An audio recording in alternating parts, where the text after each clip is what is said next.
Hey, what's up everyone? And welcome back to the channel. If you're new here, I'm Harriet. And today I want to break down everything about being a freelance video editor for creators, but with a modern twist. How I use AI tools to make this life way more doable. I'll split this into a few chapters so you can skip around if you're curious about contracts, money, the day-to-day, and the real lifestyle of editing for influencers and YouTubers. If I miss anything important, please drop a comment below, and I'll answer everything in a follow-up video. Chapter 1 is all about how to get into this game with absolutely no experience. If you are switching careers and literally don't know your cuts from your keyframes, here's how I would start over again today. First, do not quit your current job overnight. Seriously, keep that steady income coming in while you simultaneously build up your skills and a professional portfolio. When I first started out, I worked part-time at a marketing agency so I could practice real-world edits and still manage to pay the rent. On the side, I made content purely for my own channel, which is honestly the main reason I secured clients later on. Your own channel acts as both your live portfolio and a safe playground to experiment with new styles. If creating your own channel isn't your thing, then hit up friends and family and ask if you can edit their videos, a local business ad, or a wedding montage for cheap or even pro bono. Yes, it truly sucks to work for free sometimes, but view those first few projects as a vital investment in clips that prove you can actually deliver. While you are doing that foundational work, you need to upskill incredibly hard using YouTube tutorials, Skillshare classes, and relentless practice. Also, if you really want to move faster through the learning curve, you should explore using an AI tool like Vizard. It's an AI editor that automatically finds the most viral clips inside of your long-form videos, so you can create short clips that actually perform well. For any beginner trying to build momentum, that capability is absolute gold. You can turn one long video into multiple polished, snackable pieces that you can immediately show to potential clients as strong examples. That process cuts so much friction right out of the gate when you are trying to build that initial portfolio. Next up, we are talking about cold pitching and the strategy for actually finding your first few clients. Cold pitching is tough, but it is absolutely worth trying consistently. Find creators you genuinely love, email them directly, and work hard to make your initial outreach memorable. Do not subject line your email with something boring like a generic video editor inquiry heading. Instead, make that subject line spicy, highly personal, and very short. You need to expect that most people you email will unfortunately ghost you, and that is completely normal. Cast a very wide net with your pitches and never ever take the silence personally. However, those more traditional places to find jobs still matter a lot.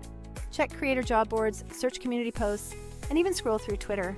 Also, keep a close eye on Instagram stories because creators often post last-minute requests for an editor right there. It actually took me 2 full years to land my very first paying client, so you absolutely need to maintain your patience.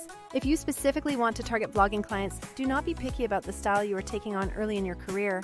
You need to build a massive volume of experience by editing many different styles of content for practice. Once you have a solid roster and demand is high, then you can comfortably niche down to just lifestyle or vlogging. Your portfolio must immediately reflect the type of clients you are actively trying to attract, so your best vlogging edits need to be front and center if that is your goal. Regarding courses, I am almost entirely self-taught through YouTube resources and Skillshare subscriptions. One specific course I actually recommend focuses far less on technical cuts and way more on the money, client workflows, and hitting deadlines, the real stuff they don't teach you. Technical knowledge is relatively easy to acquire online, but the hard part is mastering all the logistics of freelancing. Therefore, courses that effectively mix creative skills with essential business acumen are always worth the investment price. Moving on to Chapter 2, let's discuss your editing process and managing that intense workload. How much experience should you realistically have before you even begin applying for freelance gigs? For me, I had years of content roles at various agencies where most of my actual daily work involved editing projects. But if you are starting completely from zero today, about 1 year of consistent practice and side projects can get you ready to land those first small clients. Ideally, you only want to edit stuff that you genuinely enjoy, but early on, you absolutely must take whatever work comes your way. As you build momentum over time, you can start being much more selective about the projects you accept. When onboarding a new client, make your creative preferences very clear. Tell them you want autonomy, but you will always check in for necessary approvals. Most editing jobs turn out to be highly collaborative, and everyone learns to adapt to each other's pace over time. How long does a typical vlog actually take to edit? It genuinely depends on the amount of raw footage, the complexity of the edit, required graphics, and the final render times. For those typical 10 to 20-minute lifestyle vlogs, I've spent anywhere from just 4 hours up to 12 hours, depending heavily on the client's expectations. Here's the true game changer. With Vizard, you can auto-generate multiple shortcuts from raw footage in just minutes, drastically cutting the time you spend hunting for those moments that stick. You still need to do the proper long-form edit for the main video upload, but for those smaller clips that promote it, let the AI find them and handle the repurposing. Dealing with music and proper licensing is a real headache you will face on YouTube consistently. You generally have royalty-free options, or you can use paid subscriptions like Epidemic Sound or MusicBed for better libraries. Those paid libraries connect directly to your channel to prevent copyright claims, but they usually limit how many different channels can be linked to one account. If a client stops working with you, that usually doesn't put their channel at risk unless they lose total access to that specific licensed account. My personal workflow involves asking clients which music subscription they currently use, and if necessary, I request temporary login access or have them add my editor account as an allowed user. While the Epidemic Sound library works well for me, the free YouTube audio library is also a fantastic starting point for beginners. On the client intake side, I use a simple Google form to capture all the essential creative briefs, references, and logistical details. That single step alone saves an unbelievable amount of tedious back and forth communication later on. Now, let's talk about the crucial topic of money and solid legal contracts. Your project pricing is going to vary wildly based on your country's cost of living and your current skill level.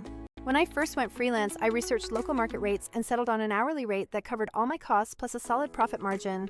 However, I quickly switched from charging hourly to charging per video because hourly rates felt punishing, as they unfairly penalize your efficiency and speed. To find a good per video price, conduct a time trial edit, multiply those hours by your target hourly rate, and then add a mandatory 20 to 30% buffer for overhead and taxes. For the most consistent and predictable income, the retainer model is absolutely the best one to pursue. A retainer is essentially a fixed monthly fee you receive in exchange for a set quota of videos or dedicated hours each month. For instance, a $2,000 monthly retainer might secure 4 main video edits, plus some short-form content repurposing. If the client ends up giving you fewer videos that month, they still pay the full retainer because they are booking your dedicated time slot. If you ever miss work because you get sick, you should negotiate reducing the following month's invoice accordingly. Make sure this arrangement is clearly detailed within your contract, so there are zero misunderstandings or drama later. Always use a formal, written contract for every single job, even for those very small, one-off editing tasks. That piece of paper effectively protects both you and the client as the project moves forward. Completely avoid any revenue share-only deals unless you genuinely enjoy the feeling of gambling with your income. Being paid solely based on their view count ties your necessary income directly to the unpredictable risks of someone else's platform performance. Revenue share is fine as a small occasional bonus, but never build the foundation of your business on metrics you cannot control. When it comes to raising your rates, you should reassess your pricing structure every 3 to 6 months without fail. If a client leans on you heavily for their content and you become integral to their channel's success, it is absolutely fair to increase your fees. Communicate this increase plainly. Use a short, polite email explaining the rising demand for your services and your own improvement. If a long-term client pushes back hard against a rate increase, adjust the deliverables you offer instead of compromising your actual hourly rate. Taxes. Yes, freelancing unfortunately adds a significant layer of personal bookkeeping to your life. You must religiously track all your income and expenses, consistently set aside money specifically for taxes, and hire an accountant as soon as you are financially able. Hiring that professional is genuinely worth the cost as your business grows. Also remember that being a freelancer means you don't get paid leave, so you must factor that lost income potential into your initial rates. On the topic of working with huge channels, if you land a client with 7 million subscribers, expect some serious nerves to set in. Imposter syndrome is incredibly real, but you have to remember they hired you specifically because you passed an extremely high bar of vetting. Larger channels generally vet their editors much more thoroughly, so if you made it through their process, you must trust your technical skills. The actual pressure you feel is often manageable because the core editing workflow remains largely the same, just with more eyes on the final output. Want to hear a little tea about clients? I have definitely seen weird brand contradictions when I'm editing raw footage, like a creator aggressively roasting a brand they actually partnered with last month. You see all the moments that get intentionally kept out of the polished final cut, which gives you a genuine peek behind the curtain. Most of the creators I have worked with have been lovely people, but you need to brace yourself for small, unexpected surprises along the way. Shifting to lifestyle stuff, the general relationship vibes with YouTubers are usually very casual and relaxed. It often feels less like a strict boss-employee dynamic and more like a fun coworker or best friend energy. I personally prefer communicating through quick voice memos over lengthy, drawn-out emails, and most creators align with that relaxed approach. That said, this entire job requires an intense level of self-motivation to keep all the plates spinning. Freelance loneliness is a very real experience. Your primary colleagues might end up being just Zoom calls and direct message threads. When it comes to taking vacations, you absolutely must plan everything well in advance. Since I primarily work on fixed retainers, I often negotiate a full month off where I am not billed, or we pre-schedule all necessary content ahead of time. If your income relies strictly on hourly or per video payments, you need to batch as much work as humanly possible before you ever travel. And yes, because freelancers don't get standard paid leave, you must price that potential downtime directly into your rates. On the software front, clients generally don't need to see your editing platform as long as you deliver final, finished export files. While I currently use Final Cut Pro, I've co-edited projects in Premiere Pro in the past. When required by a client's setup, you only need matching software installed on your end if you are sending an actual editable project file back to the creator. Those days of sending project files are becoming increasingly rare, as most creators just want a polished, finished export ready to upload. Now let's quickly pivot to discuss the competition and the various tools available on the market. There are tons of automated clip finders and single-function apps out there. Some pick the moments, others help with captions, and some focus only on repurposing. Many of these competitor tools are quite expensive, or they unfortunately only do that one specific thing really well. For example, some services charge a premium just for clip selection, but offer zero help with scheduling posts or managing your content calendar. Others might be cheap, but will require a huge amount of frustrating manual cleanup work on your end to make them look professional. Vizard stands out because it efficiently handles 3 practical functions, all inside of one central application. It auto-edits viral clips from long videos, auto-schedules your posts based on custom frequency settings, and it features a content calendar to manage all channels on one dashboard. This ultimately means far less hopping between 5 different apps, fewer files to track, and significantly less time being wasted overall. Compared to hiring a different editor for every platform or trying to piece together 5 disparate tools, Vizard acts as an essential time-saving Swiss Army knife. Our final chapter covers the definitive pros and cons list for embracing the life of a freelance video editor. Starting with the cons, you absolutely need extreme self-discipline.